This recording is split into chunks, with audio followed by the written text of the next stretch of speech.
Kaixo, bideo hau 59. orrialdeko laugarren ariketaren bigarren partea da.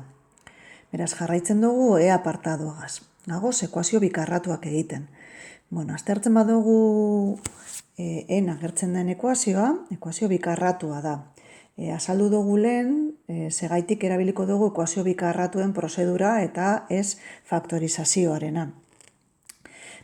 Orduen, ekuazio bikarratuen lehenengo pausue da aldagai aldaketa bat egitea. Beraz, aldagai aldaketa honekin lortuko duguna izango da ekuazio bikarratu hau bigarren mailako ekuazioa izatea. Beraz, ipintzen dugu, t bardin x karratu. Eta orduen, t karratu bardin x berlau. Beraz, ordezkatzen dugu, egin dugun aldagai aldaketa hau gure ekuazioan. Beraz, lau eta x berlau ipini beharrean, ipiniko dugu t karratu. Gehi 19 eta x karratu ipini beharrean, ipiniko dugu t. Ken bost bardin 0. Hau da, bigarren mailako ekuazio bat, baina aldagaia izango da t. Beraz, ebatziko dugu formularen bitartez, baina gogoratu ipini behar dugula, kalkulatzen ari garena dela t eta ez x. Beraz, minus b dela minus 19, plus minus b karratu, 19 karratu, minus lau bider bat, lau bider minus bost. Zati, bi bider lau.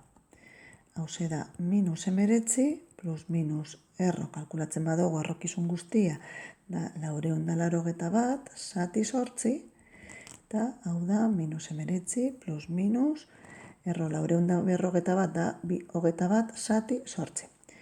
Lortzen duguz bi soluzio, minus 19 gehi hogeta bat zati sortzi, izango da bi sortziren, edo simplifikatuta, bat laurden, eta t azpi bi, bada minus 19 ken hogeta bat berrogei zati sortzi minus bost. Orduen kalkulatu duguz, bigarren mailako ekuazio honen soluzioak, eta aldagaia t da. Baina gure helburua zan xen balio kalkulatzea. Beraz, azkenengo pausua da aldagai aldaketa desegitea. Beraz, horretarako dinogu. X karratu t danez, x izango da plus minus errote. Plus minus errotzailea bikoitia dalako. Beraz, t azpi bat laurden bada, x izango da plus minus erro bat laurden. Beraz, x da plus minus bat biren. Eta t azpi bi minus bost danez, x berdin, izango zan plus minus erro minus bost. Baina errokizuna negatiboa denez, hemetik ez duguz lortzen soluzio errealik. Ez da existitzen soluzio errealik. Beraz, daukaguzan errealik. Lortzen dugu zen soluzioak edo emaitzak dira plus eta minus bat biren.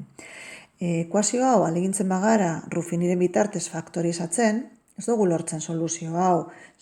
Ruffiniren bitartez lortzen dugu zen emaitzak izaten dira zenbaki osoak. Beraz, horregaitik hobe da prozedura hau erabiltzea.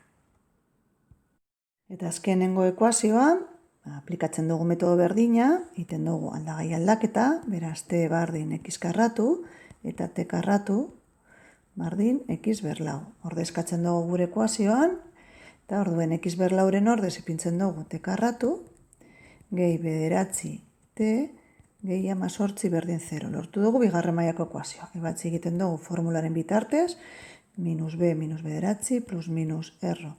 Bederatzi karratu, minus lau bider bat, bider 18, zati bi, eta hau da minus bederatzi, plus minus erro bederatzi dala iru, zati bi.